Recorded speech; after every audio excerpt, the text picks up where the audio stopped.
যে গরম, এই গরমে মানুষ কিভাবে 5টা বিয়ে করে? বলো, তুমি তোমার বক্তব্য বলো। তুমি কয়টা বিয়ে করছো? আমি নিজেই তো একটা বিয়ে করে আর শান্তি পাচ্ছি না। তুমি শান্তি পাচ্ছ না? তারপরে তোমার দিনকাল কেমন যাবে বলো? আমি চাইছিলাম এই গরমে আমার দিনকাল অনেক ভালো যাবে, কিন্তু দেখি হাই রে গরম, ফ্যান ছাড়া থাকতেই পারি না। নতুন নতুন বিয়ে করলাম। নতুন নতুন বিয়ে করলে এখন ফ্যান ছাড়া থাকতে পারতেছো না?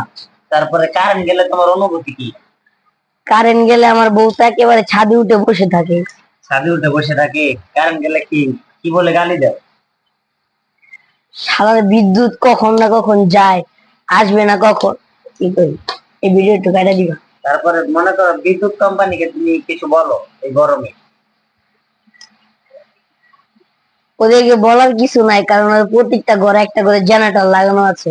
ওদের প্রত্যেকটা ঘরে একটা করে জানালা লাগানো আছে। তারপর তুমি যে 12টা বিয়ে করছো, তুমি কি 12 বল জ্বালা এই গরমে বাড়িতে যাইতে পারো? কি কর না ভাই, আমি বুড়িগঙ্গায় ডুব দিতে যে তাও দিই ভাই, আমার গরম শেষ হয় না ভাই। বুড়িগঙ্গা ডুবাইতে ডুবাইতে গরম শেষ হয় না? না ভাই। তুমি এই গরমে যে ইনকাম করতে পারতেছো না, তুমি চলবা কিভাবে বলো তো? ভাই কেন যে চলি ভাই, আপনি যদি আমার 10,000 টাকা ধার দিতেন, আপনার শীত বলে আপনার আমি 10,000 টাকা দিয়ে দিতাম ভাই। 10,000 টাকা দাম দিব, তুমি ঘরে বসে বসে 12টা বউ নিয়ে খাবা আর এই শীত পড়লে দিয়ে দিবা? এটা জি। বলতেছো? এটা পরে কি হবে বলো? এদিকে কি আর হবে, আল্লাহ যদি বাচ্চারা হয় তাহলে তোমার শীতকালে তোমারে। এখন আজকে কয়বার গোসল করছো? আজকে 3বার গোসল করছি ভাই। যে আর কয়বার করবা? দেখি আর 2বার করার নিয়ত আছে। আর 2বার করার নিয়ত আছে? তারপরে যারা এই গরমে বিয়ে করতে চায় তাদেরকে নিয়ে কিছু বলো। যারা এই গরমে বিয়ে করতে চায়, যারা যদি আমার ভিডিওটা দেয়, ওরা জীবনে বিয়েই করবো না।